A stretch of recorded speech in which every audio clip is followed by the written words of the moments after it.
Left 4 Dead Boundary Break is probably my most anticipated entry in the series.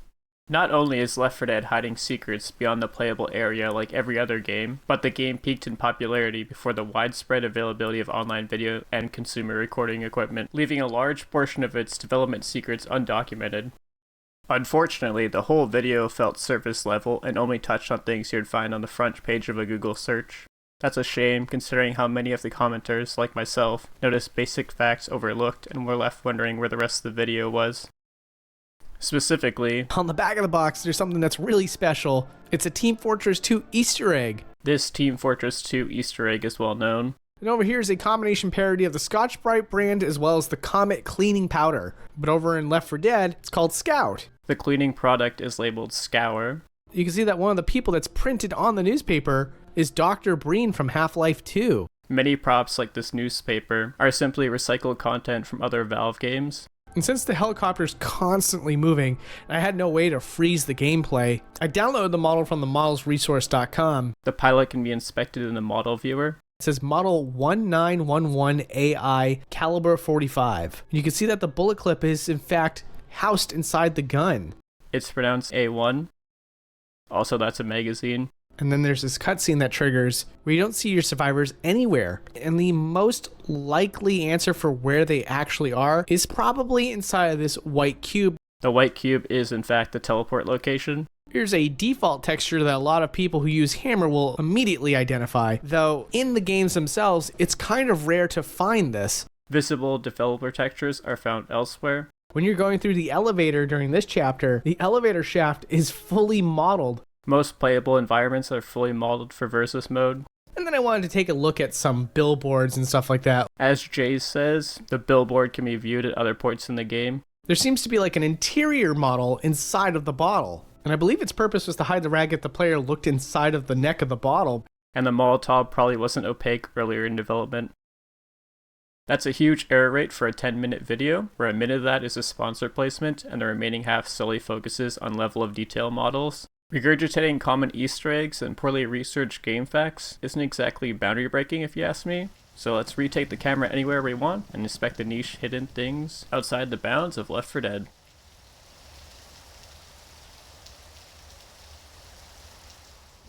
We'll start everything off with a comment request. El Hooligan remembers falling down a ledge on No Mercy's apartments.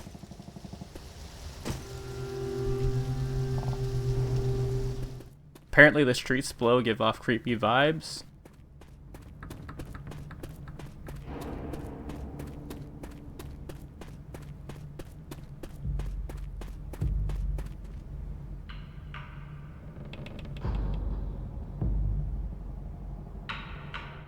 The Hummer is wrapped in a trigger that insta-kills survivors, probably as some sort of anti-glitch mechanic from early playtesters. From the ground level, it's easy to think this ledge is just shorter than the others, but taking a look from above, it's pretty obvious someone forgot to texture it. By reviving a teammate to the rooftops, or taking the camera, we can take a small detour to our first level overview.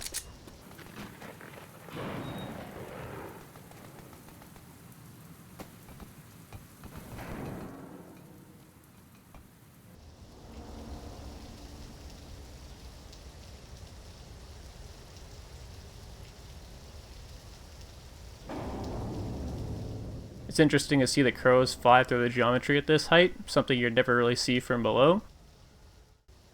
While we're here, we might as well take a close-up view of the crow models.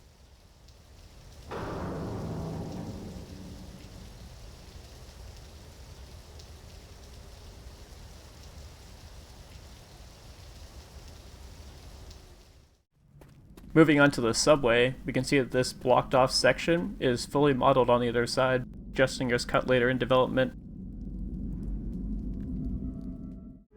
A lot of the train tracks lead to a black void just beyond where the player can see, so there's not really much to say. During the event with the generator switch, you might notice zombies break one of these windows.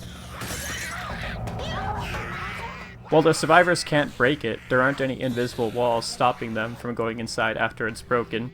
It's just a skybox where infected can still climb to reach you, but interesting nonetheless. Stepping outside, let's take a detailed look at the helicopter model. Because it's intended to fly away as the player sees it, various elements are removed to save on resources. The spotlights don't actually exist, for instance, and the windows are opaque to mask the fact there's no helicopter pilot inside. Before we head to the next chapter, I want to touch on a few weird design elements. First, the helicopter stops moving and can still be heard from out of bounds. Secondly, the safe room has these giant textures visible where you'd normally think they'd be called out to save on performance. Thirdly, in survival mode, because you're not supposed to be out here, some of the doors aren't included, leading to this weird scenario where the world pops into existence upon walking through this doorway, because of the way the optimization is tied to whether or not the door is open or closed. Lastly, it's fairly common for a few things to get overlooked or excluded for performance reasons between the end of a chapter and the start of the next chapter. For the sake of time, we'll be skipping over these differences, but those of you at the Kenai might notice the pawn shop sign, fence props, car color, and boarded up windows change from chapter to chapter, among other things.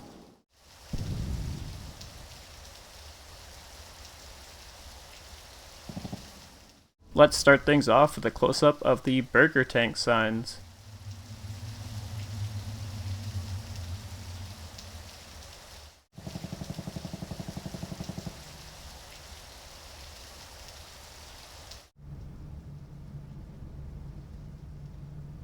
Moving on, it's about time we discussed a gameplay difference.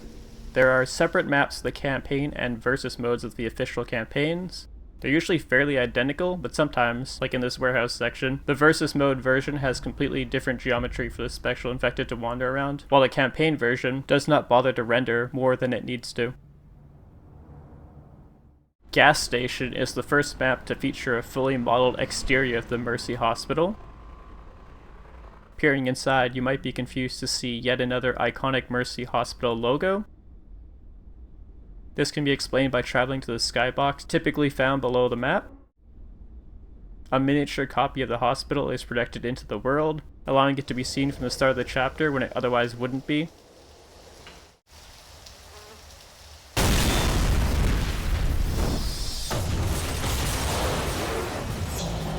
Of course, I couldn't continue without the gas station blowing up.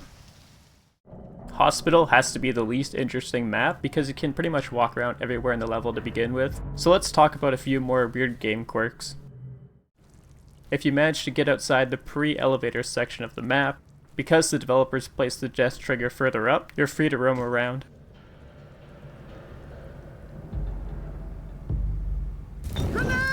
Molotovs bounce off everything but still retain their gravity, effectively stuck on the ground, unable to explode, due to the surface being considered sky.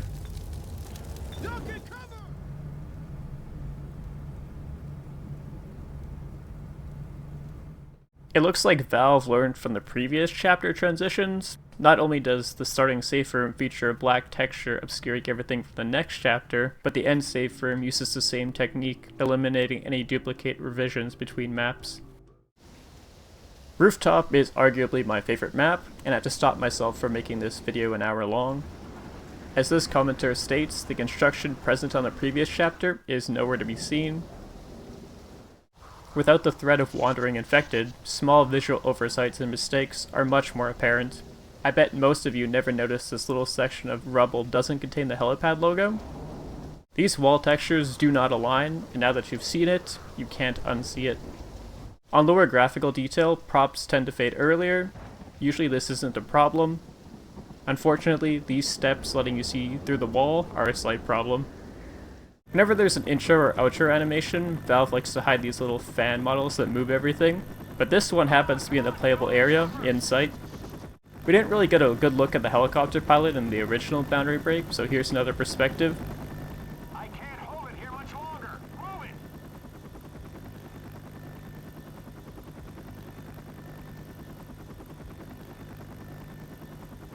Come on, get on the chopper!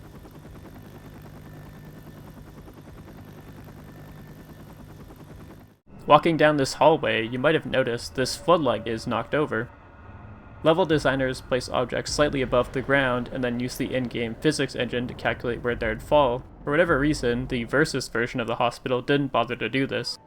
Those versus placements can be compared to the settled co-op locations to see that whoever placed this floodlight probably didn't intend for it to fall over, but it does. As much as I'd like to cover every niche thing I can remember about the game, in order to release this video in a reasonable time frame, we'll pick 1 or 2 interesting spots or facts per map going forward. Behind the safe room, we can travel and inspect a hidden tunnel drop-down area. There's no navigation out here, but we can see the preliminary stages of a modeled cave system for infected to spawn from, evident by the developer textures. Drains is one of the few maps to feature no draw on displacements. Past the caboose, everything seems normal until part of the terrain shows this horrendous bright yellow texture. No draw is supposed to be a tool texture used for invisible walls, but on terrain like this, it displays the actual image texture. A general rule in game design is that if something isn't accessible and would cost development time to implement, it probably doesn't actually exist. Is someone there? To nobody's surprise, the infamous church guy is just a voice coming from the safe I can room. hear you out there. I'm gonna start ringing this church bell if you don't say something. When a player opens the door, a special infected spawns to appear as though they happen to turn infected. Earning an achievement, both on PC and Xbox 360, triggers some code that displays this trophy particle affected the world origin. If you've never seen it before, that's because the vast majority of maps are built far away from the 000 coordinates. Street happens to have its origin behind one of these houses here, so someone watching might have been lucky enough to witness it pop up at some point.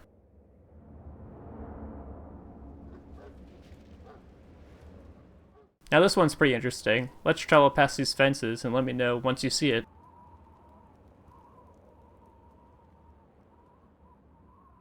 Still nothing? How about now? Yeah, there's a ladder hidden here inside the edge of the map. I think I'm possibly one of the only people that knows about its existence.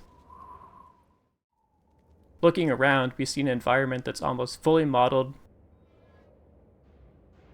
Player clips are present on surfaces inaccessible to the survivors.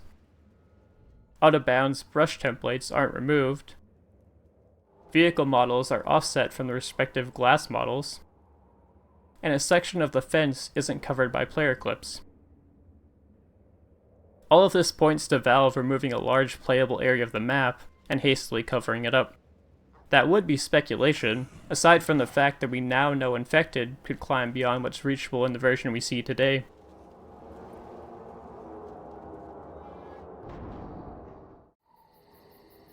Here is a zoom out of the boathouse finale, because I have nothing else to show you.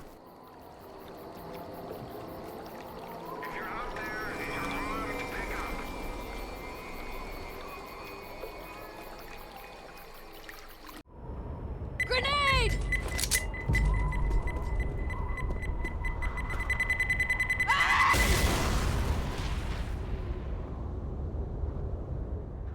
After managing to avoid the death barriers below the greenhouse, it's time to go for a swim.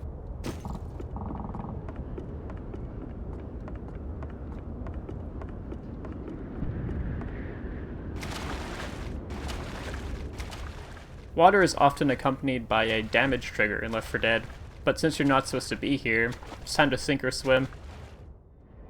By crouching and then holding jump next to a wall, it's possible to resurface and avoid drowning. Holding jump will float above the water's surface. It seems like you could boost back onto the platforms, but I can't remember where exactly that would be, or if it's even possible. While we're here, we might as well take a look around. You never know what's lurking out here. Hey, what's up guys? It's Scarce here.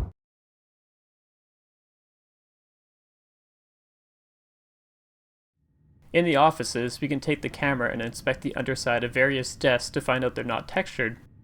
Then we can take damage to the point of being incapacitated to see that they definitely aren't textured without needing to manipulate the camera. Crap! I'm down! I don't really know if this is just an oversight or if the maps are made prior to the 3-strike revival mechanic. All of the building fires in the construction site are cosmetic, as long as you weren't intended to reach them.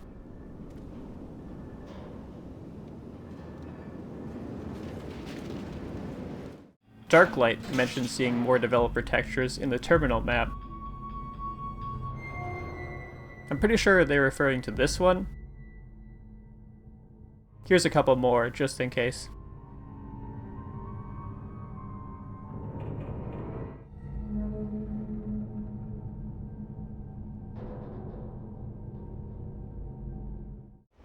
Sergeant Pepper wanted to see the plane crash from a different angle, and Jake wanted to see the zoom out of the entire level, so why not do both?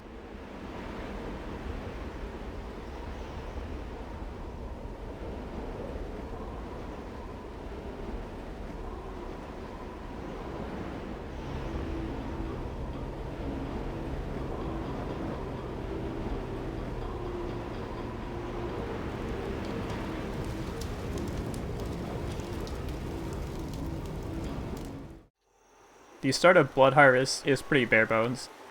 It was challenging to find anything hidden out of bounds, yet I think I found something. Because of the fog and limited viewable angles, you'll never really know that there were fallen trees here. An underappreciated detail in Left 4 Dead is the time-lapse and fortification of the survivors' surroundings between map transitions, and the warehouse starting safe room is no exception. Past the now blocked off entrance, even the inaccessible room gets a slight makeover, sporting a bucket and a mop, an incredible attention to detail that was 12 years ahead of its time. Okay, I got one more quick note. There's a pipe bomb spawn that's underneath the map, still grabbable, just clearly not above the ground. Alright, another viewer request. In survival, it's pretty well known that you can crouch clip into this mountain. Moving just a bit further, there's this Molotov spawn underground, which has no real explanation for why it would be here. The only reason I can think of is that the ground height was altered during development, or that it was placed to quickly duplicate other Molotov entities in the editor, and ultimately forgotten about. Past the finale safe room, only enough the next chapter is brought in to give the appearance of a seamless level. However, the map bounds extend further than necessary.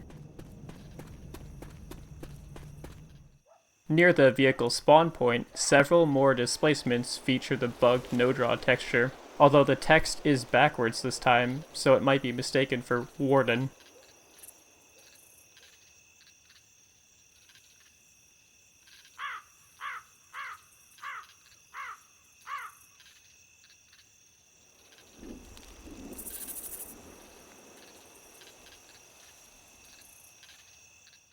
And that finishes Blood Harvest.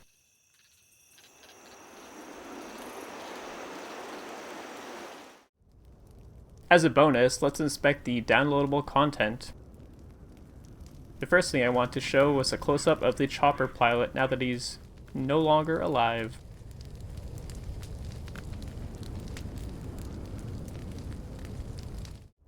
In the game's assets, there's several unused broken bits of the destroyed helicopter model.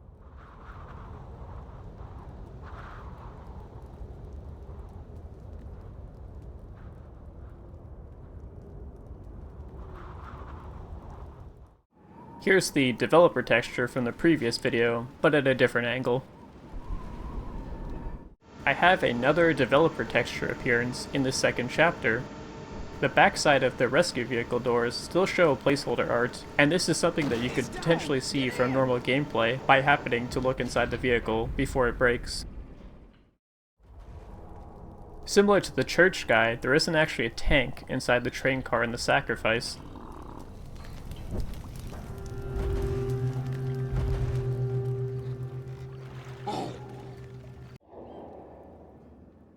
One of our last viewer requests here. Apparently the safe room switches orientation. Francis, you ready to get to the keys and have ourselves a seafood feast? I always thought this chapter transition scenery was pretty immersion breaking. Taking the camera further back to where the passing starts in Left 4 Dead 2, the developers made sure to include a rough outline of various buildings. There's also this gray box version of what appears to be a refinery. And I'm guessing this is supposed to be an AC unit. The passing in Left 4 Dead 2 scraps these buildings and retcons the entire environment, so we'll never know.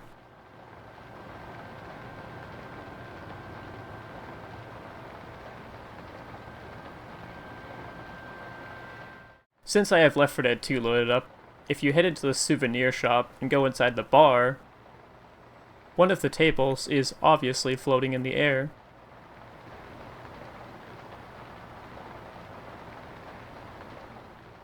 And one of the light fixtures isn't attached to the ceiling. Looks like someone at Valve was having a bad day, and now my day is ruined.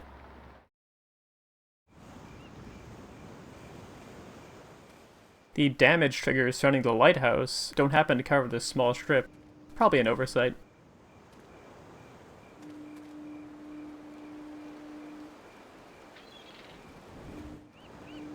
I got a bad feeling about this. All of the lighthouse scenery is still solid, so you could technically stand all this for some reason. Usually props outside the map are non-solid to save on resources. So this one is specific to the PC version, because you can't really access the map on console.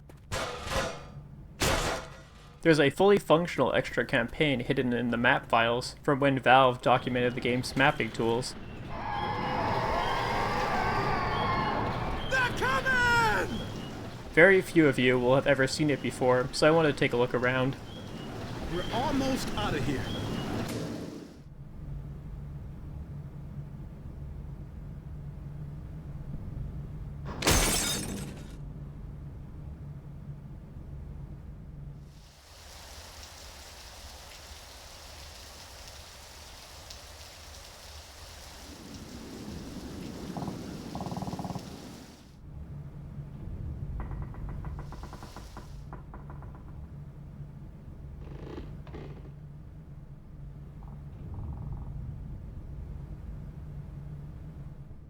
Alright, last map of Left 4 Dead.